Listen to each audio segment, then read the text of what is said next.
Basically. अगला point यहां पे बढ़ते हैं। अब टूल के बाद जो आएगा आपका प्राइस डिटर्मिनेशन। प्राइस डिटर्मिनेशन ये वाला पॉइंट मैं हटा रहा हूं, ठीक है, मतलब इतना उतार लो, ये समझने के लिए था। कस्टमर कंज्यूमर यहां से छोटे छोटे क्वेश्चन आ जाते हैं एमसीक्यू में। मतलब यहां पे टूल होगा डिमांड एंड सप्लाई, यहां से हमें ये पता लग गया। अब बात करते हैं प्राइस डिटर्मिनेशन की, और यहां पे हो गया आपका tool aggregate demand and aggregate supply. अब बात करते हैं प्राइस डिटर्मिनेशन। प्राइस डिटर्मिनेशन का मतलब भैया कहां पे गुड्स का प्राइस रखा जाता है, माइक्रो इकोनॉमिक्स में या मैक्रो इकोनॉमिक्स में। जो आप सामान खरीद के लाते हो इसका प्राइस कौन रखता है, आपको समझ ही नहीं आता होगा कि भैया ये प्राइस किसने रखा है, ये मतलब 100 रुपए दे रहा है, 100 रुपए किसने रखा है, आप लोगों ने रखा है, खुश हो जाओ, आपको पता है। तो भैया एक होता है जैसा अभी हमने समझा कंज्यूमर क्या करता है, डिमांड करता है, प्रोड्यूसर क्या करता है, सप्लाई करता है। अब ऐसे समझो आप गए किसी दुकान पे और आपको कोई ड्रेस खरीदनी है, शर्ट खरीदनी है, मान लेते हैं शर्ट उसने बताई 1000 रुपए की, और भैया इतनी महंगी शर्ट, अब बढ़िया ब्रांडेड कपड़े पहनोगे ना, ठीक है। तो बेसिकली आपने 1000 रुपए की बताई दुकानदार ने, ठीक है, तो आप क्या 1000 में ले आओगे, जैसा वो बोल देता है वैसे में ले आते हो? नहीं भैया, हम लड़ाई करते हैं, लड़ाई नहीं बोलते उसे, बार्गेनिंग बोलते हैं। आप बार्गेनिंग करते हो, तो बार्गेनिंग की आपने, तो 1000 रुपए की चीज आप बेल की 500 में बोल दो, 500 में देंगे भैया, देनी है दो, बेचारा है गरीब है इंसान, आप तो बिल्कुल ही खत्म कर देते हो उसे। वो बोलता है भैया एक काम करो दूसरी दुकान पे चले जाओ, ठीक है। तो फिर वो बोलता है कि भैया 500 की नहीं, मैं लास्ट आपको 800 की दे सकता हूँ। उसने बोला कि मैं 800 की दे सकता हूँ, आपने बोला ठीक है यार 1000 की चीज 800 में देनी, इससे ज्यादा क्या काम करेगा। आप भी रेडी हो गए और वो भी रेडी हो गया, आप डिमांड करने के लिए रेडी हो गए और वो सप्लाई करने के लिए। तो उस प्रोडक्ट का प्राइस 1000 ना रख के कितना रखा गया, 800 रखा गया। तो ध्यान रखना माइक्रो, यहाँ पे एक ही बंदा था, एक आप खरीदने वाले, दूसरा वो बेचने वाला, कोई और बंदा तो नहीं था। तो यहाँ पे माइक्रो इकोनॉमिक्स में प्राइस का डिटर्मिनेशन होता है, कहने का मतलब है। तो यहां पे ध्यान रखना, इट डिटरमाइन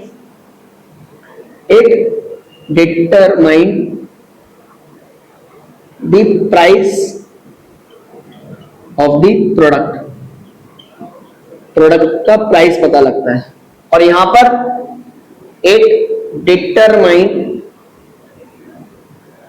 नेशनल इनकम, अभी बस लिख लो, and employment in the country, इसका पता लगता है हमें।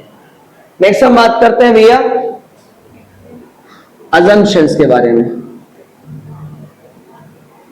कुछ चीजें अजम्पशन का मतलब होता है मान के चलनी है, हमें मान्यता है, नहीं बोलते हैं ऐसे। माइक्रो इकोनॉमिक्स में हम ये मान के चलते हैं, हम अपने बारे में बात कर रहे हैं। तो जब हम अपने बारे में सोचते हैं, जैसे आप लोग जब अपने बारे में सोचते हो तो आप किसी की नहीं सोचते हो, बोलते हैं ना जब भैया हम अपने बारे में सोचते हैं फिर किसी की नहीं सोचते, फिर आप तो टीचर की भी नहीं सोचते हो, ठीक है। तो बेसिकली जब हम अपने बारे में सोचते हैं तो हम पूरी कंट्री के बारे में क्यों सोचेंगे भाई। अगर मुझे जो है जो चीज लेनी है, सामान लेना है, तो मैं देश के बारे में क्यों सोचूंगा कि भाई देश के बारे में क्या होगा, इससे इम्पैक्ट मुझे तो लेनी है, मुझे जरूरत है ना उस चीज की। तो भैया हम अपने बारे में सोचते हैं, तो हम माइक्रो इकोनॉमिक्स को कंसिडर नहीं करते हैं। तो मतलब जो आपके डिसीजन होते हैं तो आप उसमें देश के बारे में नहीं सोचते हो। जब देश डिसीजन लेता है तो क्या फिर आपके बारे में सोचेगा, आपको लगता है जब आप उसके बारे में नहीं सोच रहे तो आपके बारे में नहीं सोचता। तो हम ये कह सकते हैं इन माइक्रो इकोनॉमिक्स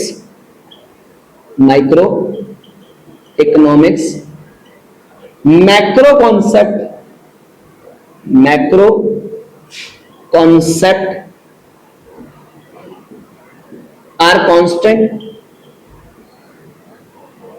और in macroeconomics micro concept are constant,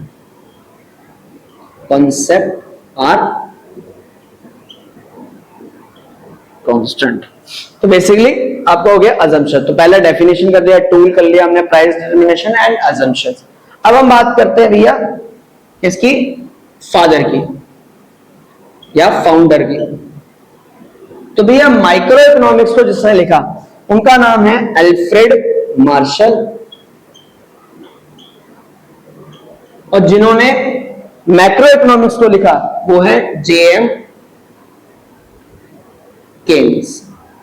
तो ये हमारा हो गया difference between micro economics and macro economics. ये हमें जो पढ़ना है वो क्लास 11th में पढ़ना है, और ये हमें जो पढ़ना है वो क्लास 12th में पढ़ना है। और भैया इन दोनों का डिफरेंस आपके एग्जाम में पूछा जाता है, तो इसलिए मैंने आपको समझाया। आइए तो इसको नोट डाउन कर लीजिए, फिर नेक्स्ट टॉपिक स्टार्ट करते हैं। तो जल्दी, तो नेक्स्ट टॉपिक है हमारा positive economics and normative economics. अच्छा, वो टॉपिक हम बाद में करेंगे।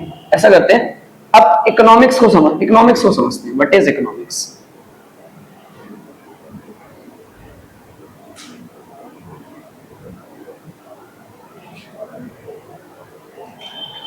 थोड़ा सा हमने समझा भी था।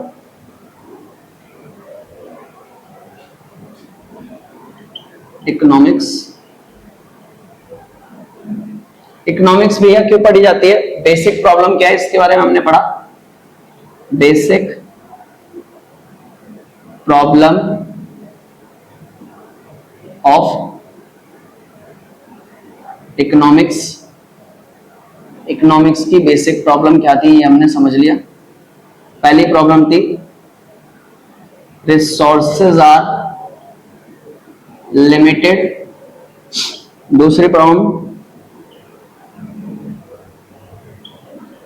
wants are unlimited। तीसरा resources have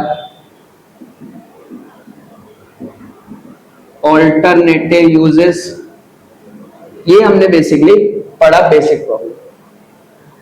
अगर आपसे कोई बोले कि इस पूरे इकोनॉमिक्स प्रॉब्लम को एक वर्ड में डिफाइन कीजिए, तो आप क्या बोलेंगे? तो इसका मतलब होता है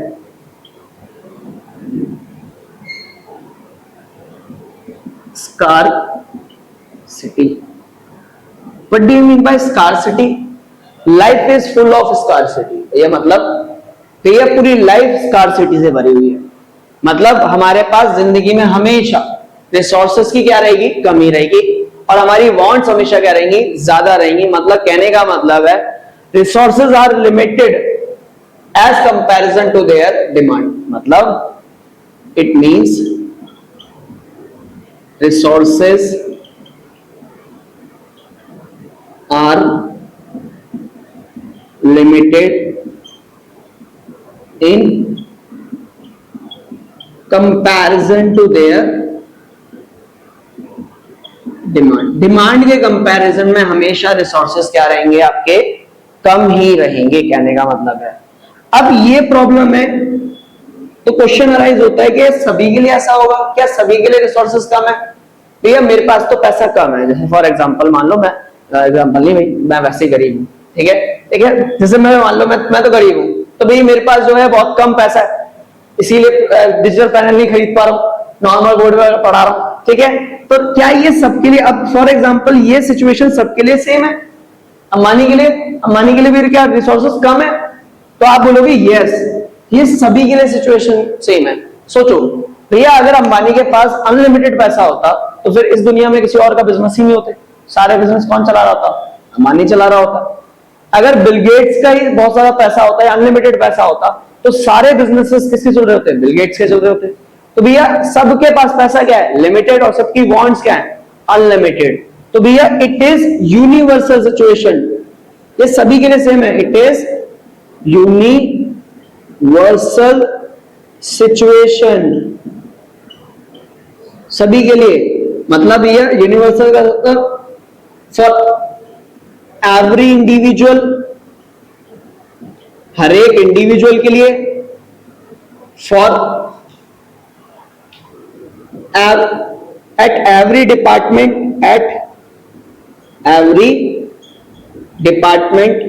हर एक डिपार्टमेंट में, फॉर एवरी कंट्री, हर एक देश के लिए भी सेम सिचुएशन है। जितना उसके पास रिसोर्सेज होगा उससे ज्यादा उसकी क्या होगी? बॉन्ड्स। अमेरिका बहुत पैसा है, लेकिन आज अभी उसकी बॉन्ड्स पूरी नहीं है, तभी तो वो क्या करता है? नई नई मार्केट ढूंढता है। भैया इंडिया में अपना सामान बेचेंगे, चाइना में अपना सामान बेचेंगे, और अफ्रीकन कंट्रीज में अपना सामान बेचेंगे। तो वे स्कार्सिटी। अब ये प्रॉब्लम है, इसीलिए एक और प्रॉब्लम इससे अराइज होती है, क्योंकि भैया रिसोर्सेज कम है हमारे पास, इसीलिए एक और प्रॉब्लम अराइज होती है जो हम बोलते हैं problem of choice. Problem of choice, what do you mean bye problem of choice? तो प्रॉब्लम ऑफ चॉइस का मतलब होता है चुनने की समस्या। भैया अब रिसोर्सेज कम है, पॉकेट मनी मिली बस 1000, भैया बर्थडे आ रहा है, पार्टी भी देनी है, भैया मन कर रहा है ट्रैवल भी करने जाना है, भैया मन कर रहा है दोस्तों ने बोल दिया मूवी भी प्लान बन चुका है, भैया बुक्स भी लेनी है, भैया वेडिंग भी आ रही है भाई की या बहन की या किसी की भी, सब कुछ इतने सारे काम है और पापा ने दिए बस पॉकेट मनी के 1000, दिक्कत हो गई अब। तो भैया अब कहां खर्चा करूं और कहां खर्चा ना करूं? तो भैया पार्टी एक काम करते दोस्तों को बोल दो यार अगले महीने कर लेंगे, कोई बात नहीं, ट्रैवलिंग हो जाएगी बाद में, मूवी दोस्तों को बोल दो अगली बार चलेंगे तब कर लेंगे, बुक्स तो मैं खरीदता ही नहीं हूं, तो सारा पैसा कहां उड़ाएंगे? वेडिंग पे। तो बेसिकली ये डिसाइड करना कि भैया रिसोर्सेज कम है, कि चूज करना कि मैं कहां खर्चा करूंगा और कहां खर्चा नहीं करूंगा। अब इसको प्रैक्टिकल लाइफ से करते हैं। फॉर एग्जाम्पल आप 10th क्लास में थे, 11th क्लास में आए, तब भी आपके पास ये problem I, problem of choice. आपके पास 3 स्ट्रीम, साइंस, कॉमर्स, आर्ट्स, उसमें से आपने अपने बेस्ट, अपने एप्टीट्यूड के हिसाब से क्या कर लिया, एक को चूज कर लिया, या कईयों ने एप्टीट्यूड के हिसाब से करा है, मैक्सिमम जो है वो दोस्त जा रहे हैं, ठीक है, या फीमेल फ्रेंड है उनकी, उसको देखते हुए जा रहे हैं कि भाई साथ कैसे छूट जाएगा, जन्मों जन्मों का साथ निभाने का जो है वचन खा लिया। तो बेसिकली आपने उसको देखते हुए क्या कर लिया, उनसे स्ट्रीम ले ली। अब आप क्या कर रहे हैं, जैसे ही आप कॉलेज पार होंगे फिर भी आएगी आपकी प्रॉब्लम ऑफ चॉइस, कौन सा सॉरी जैसे 12 पास करेंगे कौन सा कोर्स चॉइस करें। अब बीए कर सकते हैं आप, बीकॉम कर सकते हैं आप, उसमें बहुत सारे सब्जेक्ट के साथ कर सकते हैं, तो फिर कॉलेज चूज करोगे।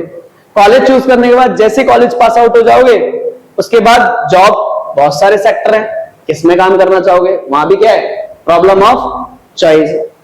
अब उसको भी करने के बाद फिर आपका आएगा सबसे बड़ी प्रॉब्लम कि भैया अब आपको क्या पार्टनर चुनना है। अब पार्टनर में तो भाई बड़ी दिक्कत है, क्योंकि अगर गलत पार्टनर मिल गया तो बड़ी दिक्कत है, ठीक है। तो बेसिकली वहां भी क्या है, प्रॉब्लम ऑफ चॉइस। तो घर वाले 10-15 दिखाएंगे, आपके रिश्ते आएंगे कि ये भी देख लो, ये भी देख लो, ये भी देख लो, लेकिन सबसे तो नहीं कर सकते, किसी एक को क्या करना है, हमें सेलेक्ट करना है। तो भैया ये आपकी प्रॉब्लम जो है लाइफ में हर पड़ाव पे चलने वाली है, तो इसे बोलते हैं प्रॉब्लम ऑफ चॉइस। क्लियर? तो this is a problem of choice. ये टॉपिक हमारा खत्म हो गया। अब बात करेंगे भैया हमें पैसे को मतलब मैनेज करना सीखना है, तो पहले पैसा कमाना तो सिखाओ। तो पहले सीखेंगे पैसा कमाना। अब पैसा कमाते कैसे हैं, आप जो भी सब्जेक्ट पढ़ रहे हो उसी फील्ड में आप कुछ आगे करोगे या नहीं तो कुछ और करोगे, ठीक है। तो आप करियर में जो भी करोगे उसका अल्टीमेट गोल क्या है, आप क्यों करना चाह रहे हो वो काम, क्योंकि आपको पैसा चाहिए, आप अर्निंग करना चाहते हो। अब अर्निंग करके क्या करोगे, साइंटिस्ट बन गया कोई पर्सन, तो वो क्या तो अंतरिक्ष में जाके साइंटिस्ट बनेगा, नहीं रहेगा तो हमारे आसपास ही। कोई डॉक्टर बन गया, हम ही उसको दिखाने जाएंगे। तो बेसिकली आप मार्केट में ही काम करोगे। तो मार्केट को ही बोलते हैं क्या, इकोनॉमी। ध्यान रखना, आप कुछ भी कर लो, एक मार्केट में आप क्या करोगे, काम करोगे, उस मार्केट को ही बोला जाता है economy. What do you mean by economy? तो economy is a system, it is a system, एक सिस्टम बना रखा है वेयर इंडिविजुअल, एक इंसान, it is a system where individual working and earning for their livelihood, इसके लिए अपने लाइवलीहुड के लिए क्या करेगा, काम करेगा। तो उसे कहते हैं हम इकोनॉमी। इकोनॉमी का मतलब भैया एक ऐसी मार्केट जहां पर एक इंडिविजुअल वर्क करता है और अर्न करता है अपने जीवन को चलाने के लिए, ठीक है। तो इकोनॉमी। अब बात करते हैं भैया जब हम इकोनॉमी में काम करेंगे तो आती है सेंट्रल प्रॉब्लम ऑफ इकोनॉमिक्स, जिसे हम बोलते हैं सेंट्रल प्रॉब्लम ऑफ इकोनॉमिक्स। चलिए नोट डाउन करिए इसको, फिर आगे बढ़ते हैं।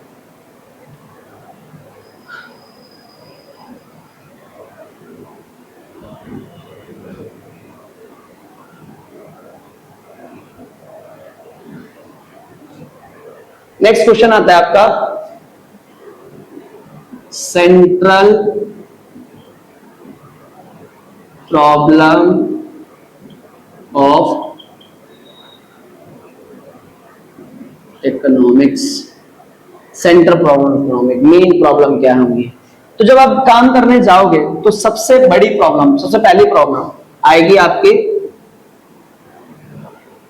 What to produce and how much, कितना करें भैया, क्या प्रोड्यूस करें और कितना करें। तो यहां भी क्या आ गई प्रॉब्लम ऑफ चॉइस। जब आप कुछ काम करने जाओगे तो आप या तो टीचर बनोगे, लॉयर, डॉक्टर या बिजनेस, कुछ भी करोगे। अब बिजनेस में भी बहुत सारी चीजें, ये टीचर बने तो किस सब्जेक्ट का बने, लॉयर बने तो कौन से, क्रिमिनल लॉयर, सिविल लॉयर। तो प्रॉब्लम है कि भैया क्या चूज करें, मार्केट में क्या बनाए जिससे हमें पैसा मिलेगा। तो this problem is related to choice of goods and services. मतलब ये प्रॉब्लम किससे रिलेटेड है? Related to choice of goods and services. तो क्या लिख सकते हो? This problem is related to choice of goods and services which we have to produce for our livelihood।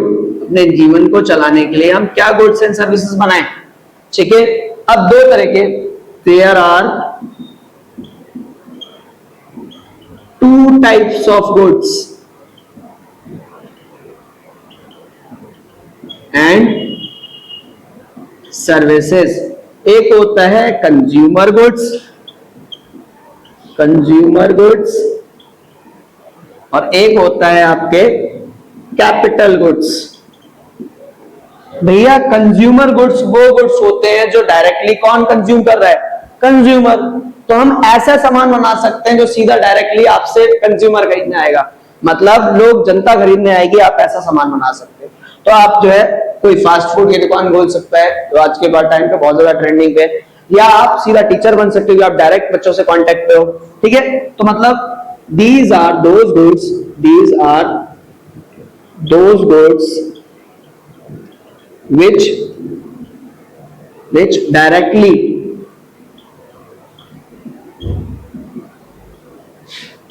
consumed by the consumer। ठीक है, ऐसे goods, example cloth, shoes, utensils,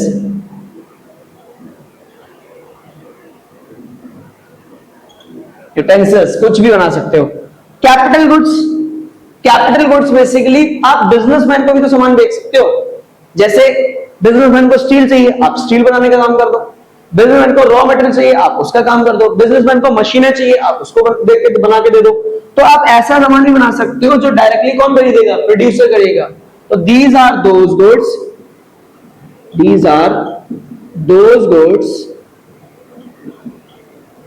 which used by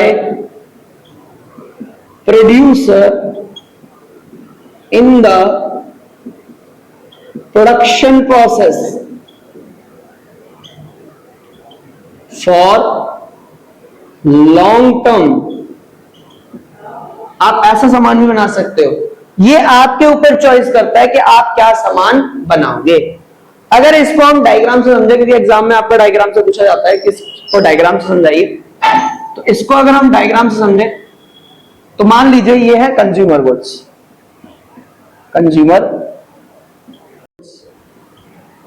तो मान लेते हैं ये एक डायग्राम बनता है कि इकोनॉमी में कंज्यूमर गुड्स कितना बनता है और कैपिटल गुड्स कितना बनता है। ये हमारा पीपीसी कर्व होता है।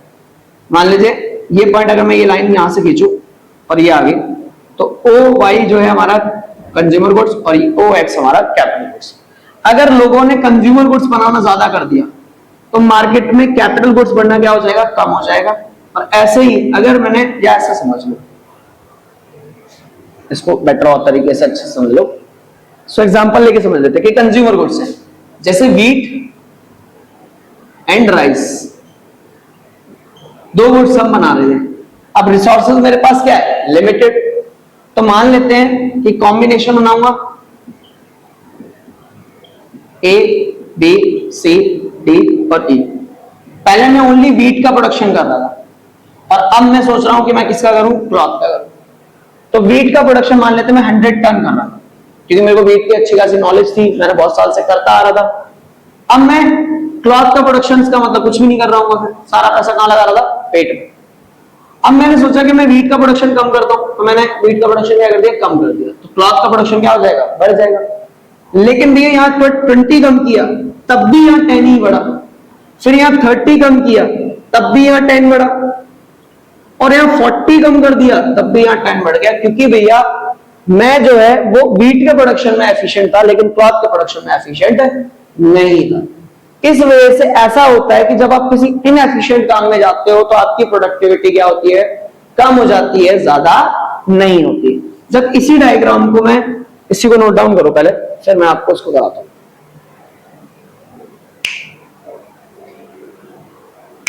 अब इसी को जब मैं डायग्राम से शो करता हूं तो ये कुछ ऐसा डायग्राम बनेगा।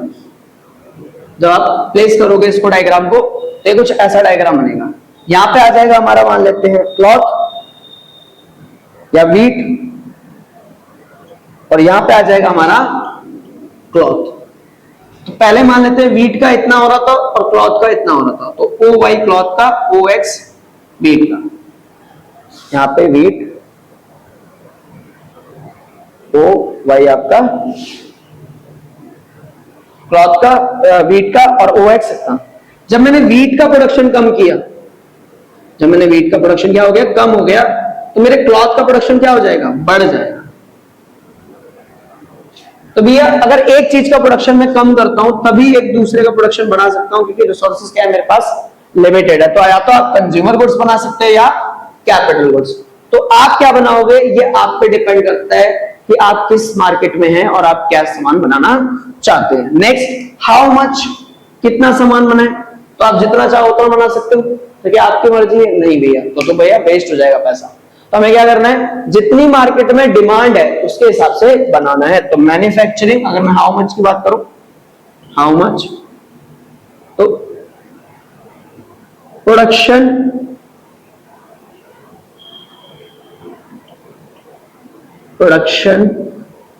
Of goods as per market requirement. ये बाजार में लोग जितना खरीदना चाहते हैं उतना ही बनाओ बात, ठीक है। तो ये आपको करना है कि मार्केट में जितना लोग खरीदना चाहते हैं आपको उतना ही बनाना है, एक्स्ट्रा नहीं बनाना है, वरना वेस्टेज ऑफ मनी है। तो बेसिकली आपका पहला क्वेश्चन कंप्लीट हो गया कि हमें क्या बनाना है और कितना बनाना है, ठीक है। इसे नोट डाउन करिए, फिर अगला क्वेश्चन करते हैं।